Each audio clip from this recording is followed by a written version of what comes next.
Olá! A gente vai mergulhar fundo nos dados para entender uma coisa. Como é que um evento lá do outro lado do mundo consegue, sabe, virar os mercados financeiros de cabeça para baixo de um jeito tão rápido e tão violento? Bom, vamos direto ao que interessa. 35%. Esse número aí é o que está tirando o sono de muito investidor agora. É a nova probabilidade que o mercado está calculando para um colapso. Um tombo feio mesmo. É um salto gigantesco. A grande questão é, como é que a gente chegou nesse nível de alerta todo? E a resposta, bom, tudo começa aqui. O estopim, o gatilho para essa turbulência toda, foi um conflito geopolítico que simplesmente explodiu no Oriente Médio. E as ondas de choque se espalharam por todo o sistema financeiro sem pedir licença. Mas olha só que interessante. O que está realmente mudando a conta de risco na cabeça dos investidores não é nem só o conflito em si. É a percepção de que ele vai ser longo, sabe? Arrastado.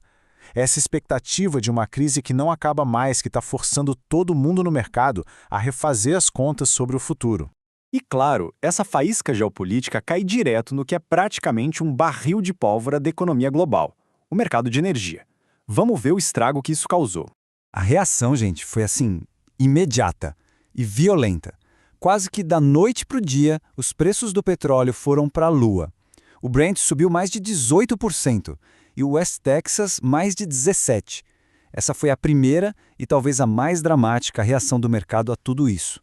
E esse choque não para no petróleo bruto, não. Ele desce para o que a gente sente no bolso.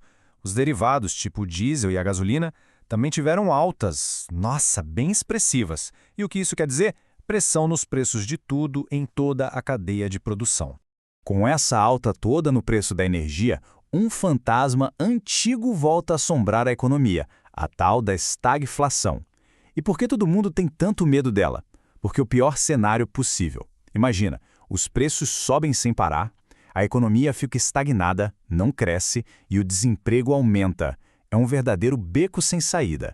E essa situação toda nos leva direto para o dilema dos bancos centrais, que ficam, como diz a citação, entre a cruz e a espada. Pensa bem, ou eles aumentam juros para tentar controlar a inflação, correndo o risco de jogar a economia numa recessão, ou eles mantêm os juros baixos para tentar estimular a economia, mas aí a inflação pode sair de controle de vez. É uma armadilha, não tem saída fácil. Eles estão completamente encurralados. Certo. Então, o ponto crucial é o seguinte. Como é que todo esse medo, toda essa incerteza se transforma em números lá no mercado de ações? Vamos dar uma olhada em como o risco de um tombo sério está sendo precificado. Olha só como essa imagem deixa tudo bem claro. A probabilidade de um colapso no mercado pulou de 20% para 35%. É um aumento, nossa, drástico. E ele reflete exatamente esse medo da guerra se arrastar e da estagflação que a gente acabou de conversar.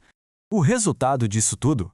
Um dia de pânico generalizado nos mercados. O clima era de incerteza total, com vendas a todo vapor. Basicamente, os investidores correram para se proteger, e isso criou uma volatilidade, assim, selvagem. E para a gente sentir o baque, olha só, o DAX, que é o principal índice da bolsa alemã, despencou 896 pontos, uma queda vertiginosa. Isso dá uma dimensão do nervosismo que tomou conta da Europa. E não foi algo isolado. A onda de vendas se espalhou. O Russell 2000, que é um índice lá dos Estados Unidos que mede as empresas menores, caiu mais de 3,3%. Ou seja, o pessimismo atingiu todo mundo, de grandes a pequenos. E agora o termômetro do medo do mercado. É ele que mede a expectativa de turbulência lá na frente. E ele subiu mais de 5%. É quase um sinal de alerta piscando, sabe? Porque se esses números chegam em 30, 31, aí o pânico pode ficar muito, mas muito pior. Bom, no meio desse caos todo, as grandes potências mundiais, claro, tentaram fazer alguma coisa para acalmar os ânimos. A pergunta é, será que o que eles fizeram foi o suficiente para apagar esse incêndio? A principal carta na manga que eles mostraram foi essa aqui, o G7. O grupo dos países mais ricos sinalizou que podia liberar suas reservas estratégicas de petróleo. A ideia por trás disso é bem simples, na verdade. Eles jogam mais petróleo no mercado, aumentando a oferta, para tentar forçar os preços para baixo e dar uma aliviada na pressão da inflação. E por um instante pareceu que ia funcionar. A notícia trouxe um respiro, sabe? Os mercados até esboçaram uma recuperação. Só que a força vendedora era muito, mas muito maior. A calmaria durou pouquíssimo, a onda de pânico era mais forte. E, bom, a queda continuou. O que nos traz a esta pergunta final que fica no ar. Será que a intervenção dos governos consegue mesmo estabilizar um mercado que está sendo movido pelo puro medo de uma guerra longa e de uma crise econômica feia? Ou será que isso é só o comecinho de uma tempestade ainda maior?